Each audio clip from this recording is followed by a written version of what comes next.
Shalom Aleichem, dear friends. We are in that day which will bring about in no time the day of Tisha BeAv, the 9th of Av, which is the day of the greatest catastrophes and tragedies that befell the Jewish people since time immemorial. Everybody knows that we lost, of course, the destruction of the first temple happened on the day of Tisha BeAv. The second temple was destroyed also on the 9th of Av, the day of Tisha BeAv. Other catastrophes that followed happened also in the day of Tisha BeAv. The exile from Spain in 1492 happened on the day of Tisha BeAv. The First World War happened on the 9th of Av, and everybody knows that the First World War, as a result, of course, we had also the Second World War, which is the war in which we lost, and the terrible Holocaust that befell the Jewish people, in which we lost 6 million Jews. So that's a day with which we contend with this day, because we believe, in accordance with the teachings of our sages, that the day will come when the day of the 9th of Av will become a day of great holiday.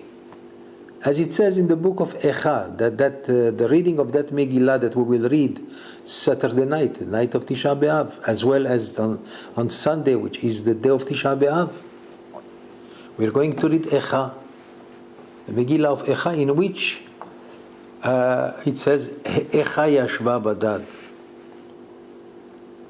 How is it possible that this nation was in total solitude? But we have to understand that. First we begin with our Parashat, Parashat Devarim, the first Parashat of the book of Deuteronomy, of Devarim. And it begins by saying, Ele ha-Devarim asher diber Moshe el Bnei Israel. These are the words, those were words of rebuke that Moshe, before the days of his death, that he found those days to be important enough to rebuke finally the Jewish people for all the deeds that were committed before. And then he said, he began with the sin of the spies. The reason why we begin by the sin of the spies, I mean why the rebuke of Moshe begins with the story. But tikrevun elai kullechem. Moshe says to the people of Israel, you all came closer to me.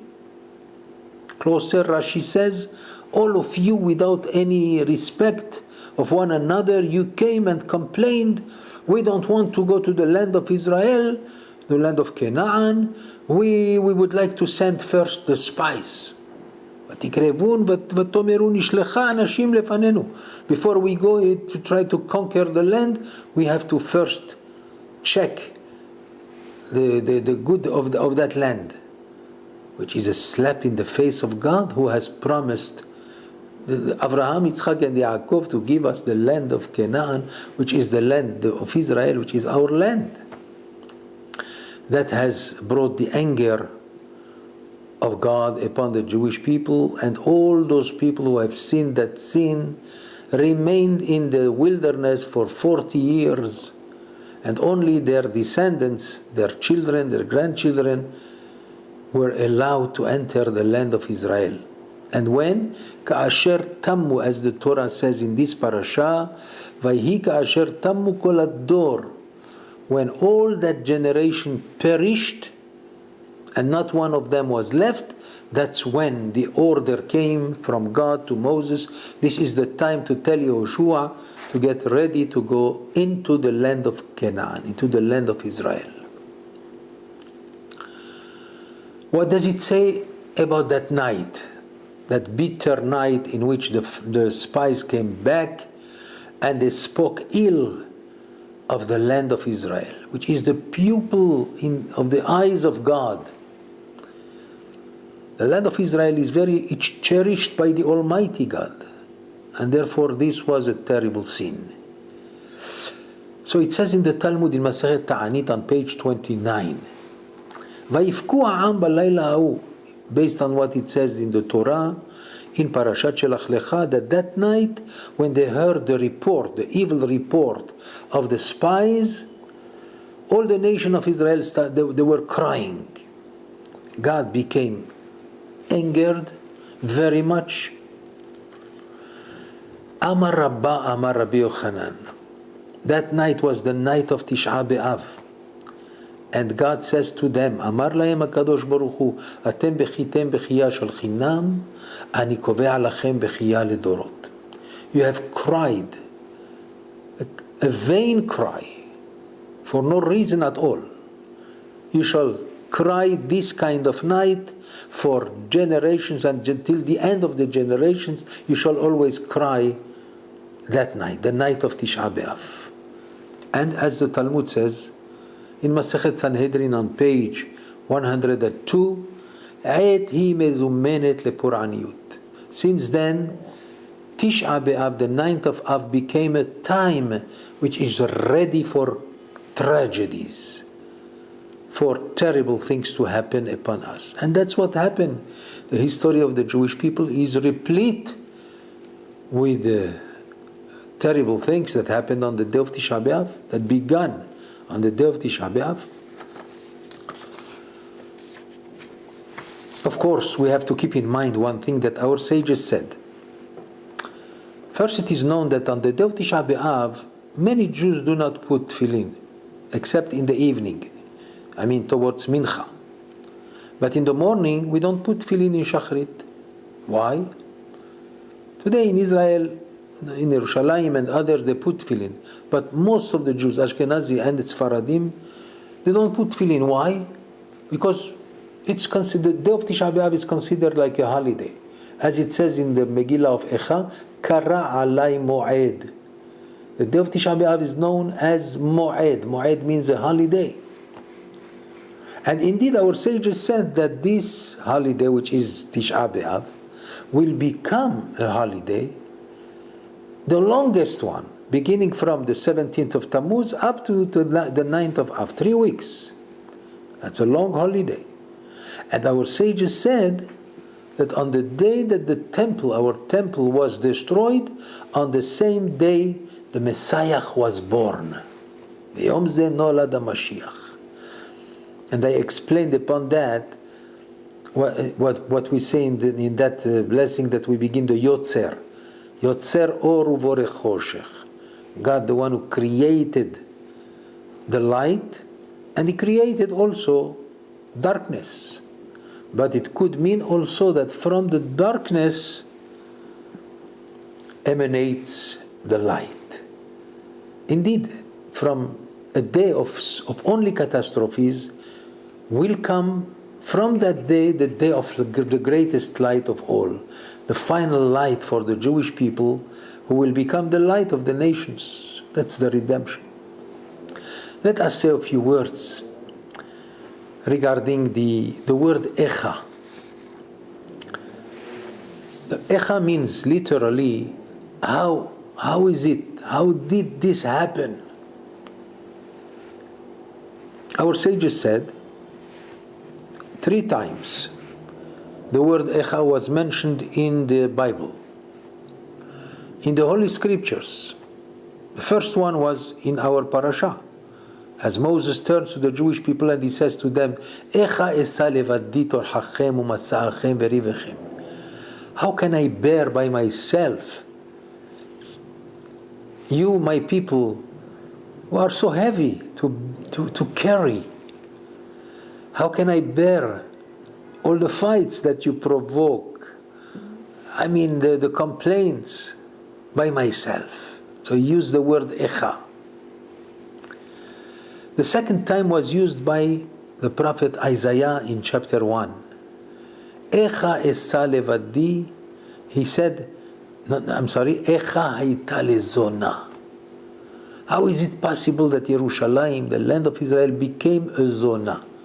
What is zona? Usually, literally, a zona is a prostitute. Is that what Isaiah meant solely?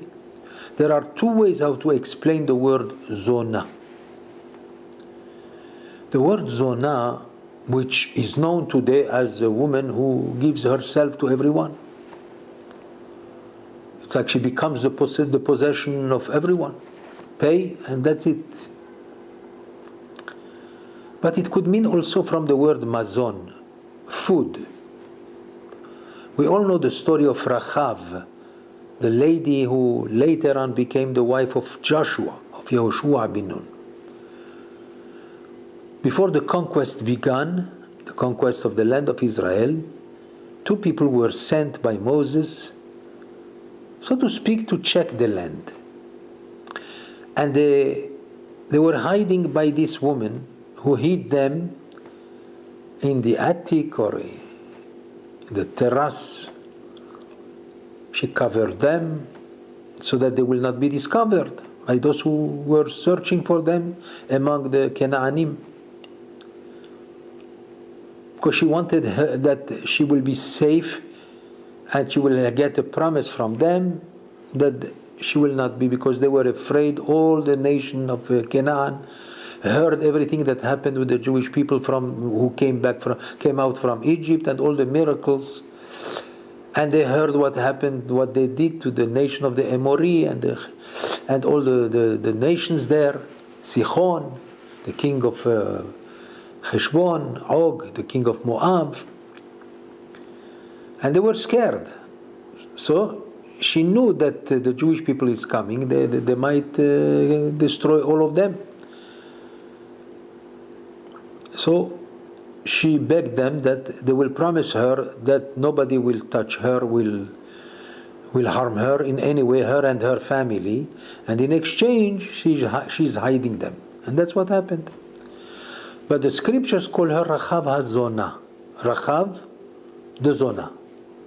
But there are two opinions in that. One opinion says that Zona literally means that she was a prostitute, a very big prostitute. She was also the most beautiful girl there. But there is the other opinion that says that she had in fact a restaurant, a kind of bakery, and she supplied food for all the people who came. That's why she's called Hazona. From the word mezina, she provides food. So now we can explain the words of Isaiah in this way. Number one, Echa hayta lezona. You people of Israel, how come you became zona, which means you practically swayed away from the right way, and you gave yourself for all kinds of luxury and all kinds of stupid endeavors. That's the literal meaning of zona. You have prostituted yourself. But it means also that the Jewish people, in the future at least, they will be the nation, or maybe Isaiah meant to say, instead of being zona in the way that you feed the world with your wisdom, ki chokhmatchem ubinatchem, as it says in the Parashat Vayet Hanan, that you are the wisdom of the nations, that you could give the light to the nations. Instead, you chose to be a literal prostitute, meaning that the Jewish people went astray, unfortunately, that they gave up on the law of the Torah, and they betrayed the Almighty God. That's the reason why we call this Shabbat Shabbat Chazon, based on the name of the Haftarah itself that we will read, which begins in chapter 1 by the words Chazon Yeshayahu ben Amoz. Literally it means the vision of Isaiah, the son of Amoz, which is also a Haftarah of rebuke of the Jewish people.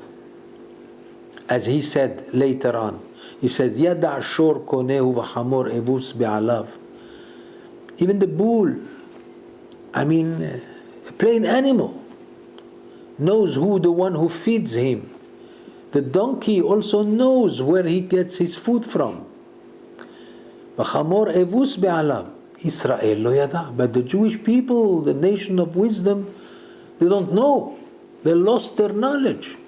Why? Because Ami lo itbonan, my nation did not think profoundly. And that's the rebuke of Isaiah. And of course, all this resulted in what?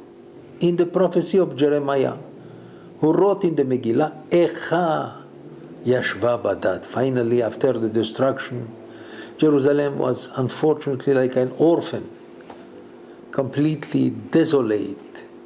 So he says, Echa Yashva Badad. How did we come to this kind of situation? That Jerusalem is in total solitude, destroyed, desolate.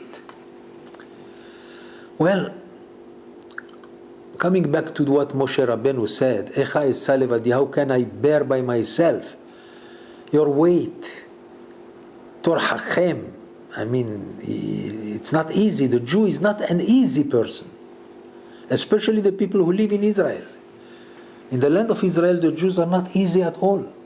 They are by nature more aggressive, more willing to fight, more willing to complain. And that's the nature of the Jewish people. That's this kind of nature. But Moshe Rabbeinu loved his people. He loved them so much, and he knows that these people are a very special people. Therefore, when he said, Echa esa levadi torhachem umasa'achem, the masa in Hebrew means a very heavy weight to carry. So how can I carry you? That's literal, the literal meaning.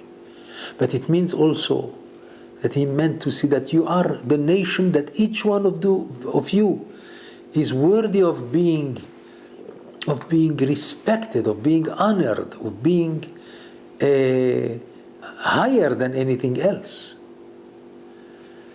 And instead, unfortunately, because of the sins of the Jewish people, so therefore we, so to speak, we deserve all the maledictions and all the misfortunes that happened upon us.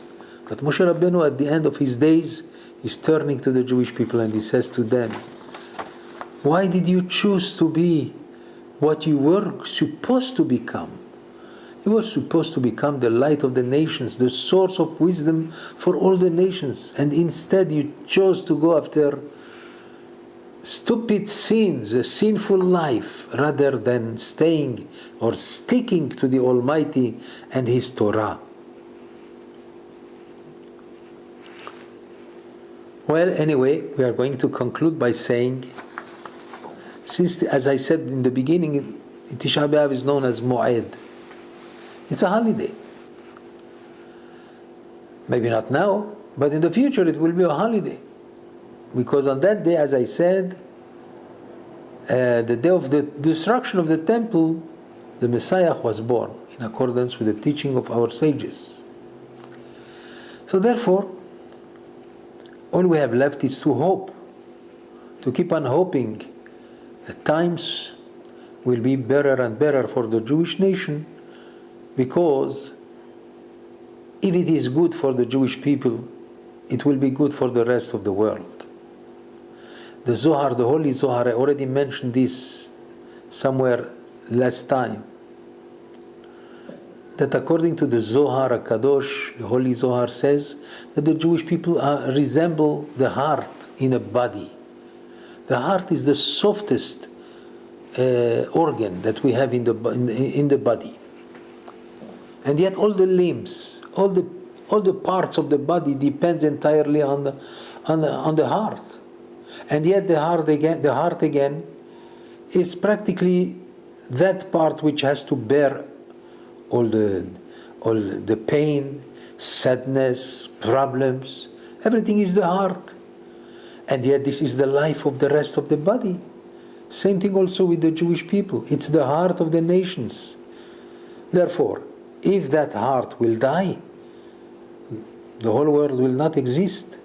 But as long as the heart of the world remains alive, there is a chance, there is hope that even the world will become better and will stop with their hatred towards these people of God, and perhaps there will be a mutual understanding at the end, when the Mashiach comes, we shall know the truth, the complete truth, and may the redemption will come soon, so that we, in our time, we will see it, you and me and all the people of Israel, and let's say the whole world also.